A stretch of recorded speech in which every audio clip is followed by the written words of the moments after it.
Hello, my dear students. Today I am going to explain another new poem, which is Coromandel Fishers, written by Sarojini Naidu. Before going to start the poem, I want to tell you that if you like this video, you have to hit the like button, subscribe my channel, and don't forget to share with your friends. Without wasting any time, let's get started. So, the poem Coromandel Fishers was written by Sarojini Naidu. Before going to know about the poem, we need to know about the poet. Sarojini Naidu was one of the prominent women writers in the early age when actually that time she was one of the famous women poet who wrote in English, and in this poem Sarojini Naidu tried to develop the daily incidents of the Coromandel fishers, and this poem actually consists of 3 stanzas, and it was having 4 lines each. The rhyme scheme of the poem is AABB, and each and every stanza, let's see. I will try to explain each and every stanza with you. Let's see. So in stanza 1, the poet actually asks the fishermen to rise as the day is about to appear. So she uses actually here some symbols to tell this. First, she says that the awakening skies pray to the morning light, which means that the sky which was sleeping in the night has woken up and is welcoming the light. Okay. And here also the poet uses personification by using the awakening up. And personification means when a non-living material like sky is not a living one, the sky is the non-living material, and when we are treating the non-living material as a living being, then it is called personification. Okay. And next she says the wind lies asleep in the arms of the dawn like a child that has cried all night. And the meaning of this line that the sea wind that leads to the storm is now very much calm, because as the tides rise in the night because of the moon's gravitational pull, so in the morning which is about to come, now the wind is very much calm. So thus the wind is just like the child which kept crying throughout the night, and now he is quiet. Here the poet actually uses the simile. See, here is another thing which we have known, the word simile, and simile to compare the now the calm wind with a child. Okay, so this is called simile. So here we find personification and simile, both the literary terms.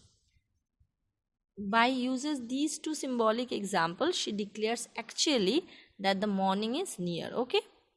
And in the 3rd line, the poet also asks the fishermen to gather nets from the shore and set catamarans. Catamarans is a boat. We all know that it's a boat which is used mainly by the fishermen. So free in order to capture the leaping wealth of the tide, for we are the kings to the sea.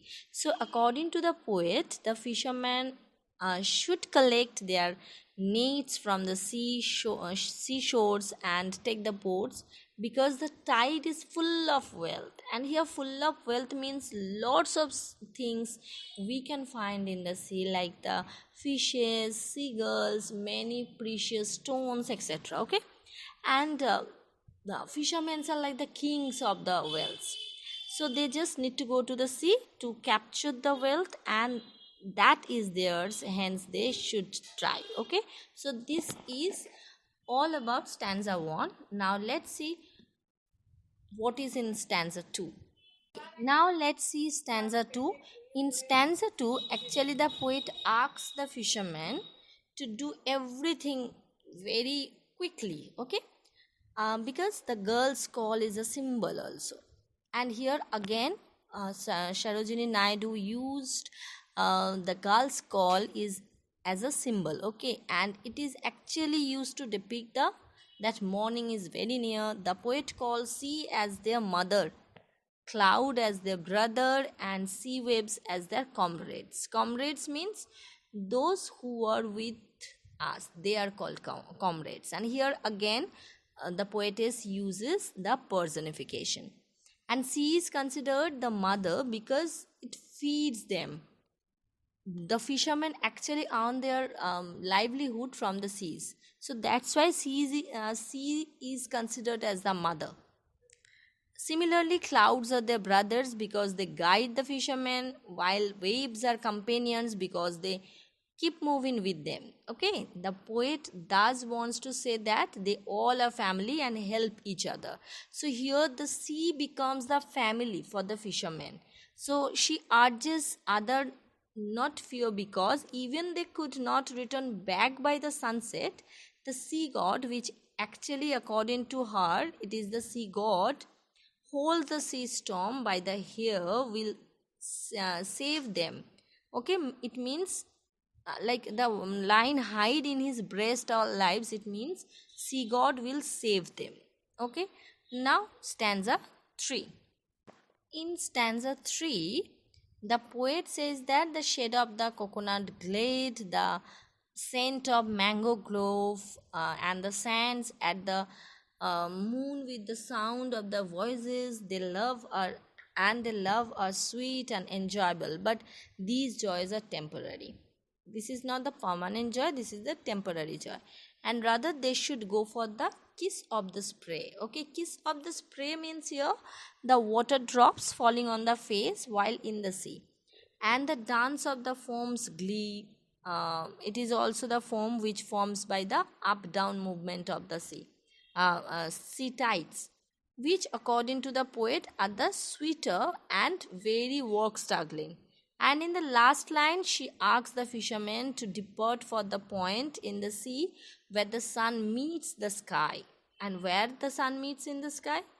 We all know that this particular place is called horizon. So here actually poet tries to mention the place horizon. Symbolically it refers to infinity or a place actually without end. Because we all know that the sea has no end, we can't even see the end of the sea, so that's why the poet actually wants to mean that.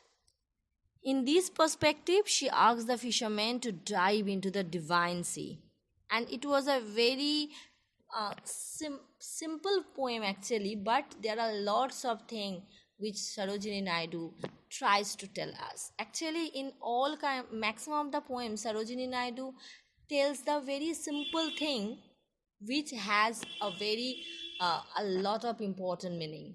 This is the quality of Sarojini Naidu's writing. So I hope that you enjoyed this explanation and you understood that what actually the inner meaning or the theme of this poem. So this is today's explanation of Coromandel Fishers written by Sarojini Naidu. I hope you enjoyed. Till then, you have to keep watching my video. Thank you very much.